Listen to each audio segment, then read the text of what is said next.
Here's what he said in verse 12. He said, Samuel took the stone, set it up between Mizpah and Shen, and he called its name Ebenezer, saying, thus far the Lord has helped us. The Lord is here to help you. The plans I have for you, declares the Lord, not to harm you, but to give you hope and a future. Are you with me? The plans I have for, declares the Lord, not to harm you, but to give you hope and a future.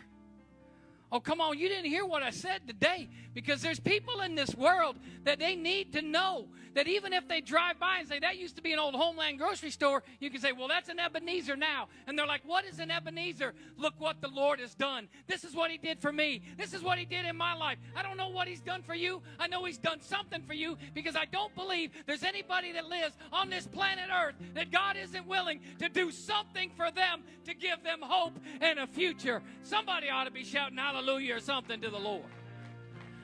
That's what I'm talking about. That's what I'm saying. He's wanting to give you. And revival's got to start. He wants revival. God, we want revival. No, revival needs to start in you. And when it starts in you, it'll be like that firecracker that was lit. And all of a sudden that wick, it was lit and it was on fire, that fused, and it began to burn. It needs to burn in us. Maybe you need to look back and say, God, look what you did in my life. Look at this place that I didn't know. I was a mess, and I didn't know if I'd get up, but I got back up. And God, it wasn't by me. It was by you. And he sent angels and people, and things began to change, and my situation began to change. That's an Ebenezer. Maybe you need to look at it and go, wait a minute, I need to get me a stone. There's stuff in my office that somebody would go, what is that? And I'm like, Debbie Evans gave that to me.